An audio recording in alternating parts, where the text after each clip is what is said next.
When Zach Hussein joined State Street in the fund administration group, one of the first things he noticed in his work area was waste. When I first started here, within the first week, one of the things I noticed was we had paper cups. A lot of people were throwing them into the trash can, which drove me nuts. And I started doing research and talking to people around State Street, and I was actually introduced to Peter DeBruin, and through that I learned about the Environmental Sustainable Group.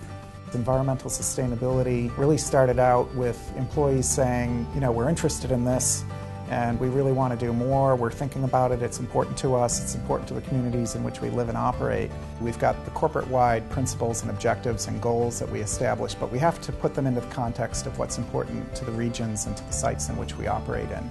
I get so excited when I work with employee groups. We have 3 regional eco-advisory councils, so Asia Pacific, Europe, the Middle East, and Africa, and here in North America. And I always tell employees and others that are interested that everybody can be a sustainability ambassador in every job.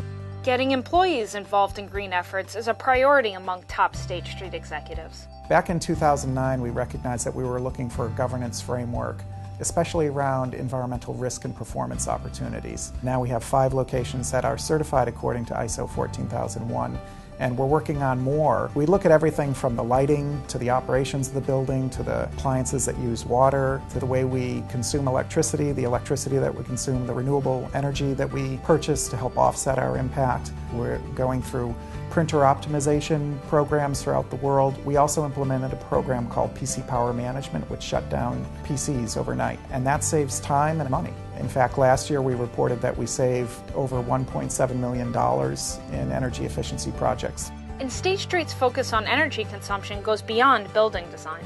The car charging stations were actually something that one of our executives asked about. They said, they were considering buying an electric vehicle. Were we considering installing electric vehicle charging stations? And we figured it made good sense, particularly in our global headquarters location, to install 2 level 2 chargers in the garage here at 1 Lincoln Street in Boston, as a way of kind of demonstrating that this is the way we think employees and others are going in the future, and we're looking at other locations around the globe where it makes sense. It's not just about how employees get to work, but where they work that's helping State Street meet its green goals.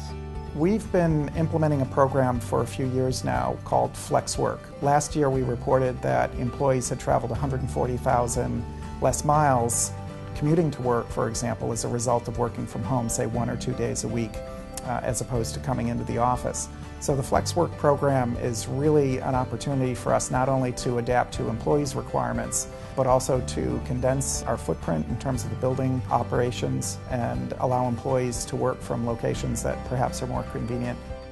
The evidence of State Street's green achievements is undeniable. But miles not traveled and energy costs saved aren't the only ways the firm's looking at success. I think success is having everybody collaborate on these issues and think about what defines progress, how they want to proceed, where they want to go, and we're very inclusive in terms of our stakeholder engagement. I think the real power of the Environmental Sustainable Group is there's a lot of flexibility within different locations for different individuals to develop and then implement or host ideas, outings, volunteer events, and whatnot. And what about those paper cups? The paper cups, they are being recycled. I have a big sign in my area and the other kitchens on my floor, and I personally brought my mug. I didn't even want to use the paper cups, and it's amazing. I work in a group of 12, and now 11 of the 12 individuals all have mugs. That one last person's holding out, but I'm pretty sure I can convince her to bring in a mug eventually.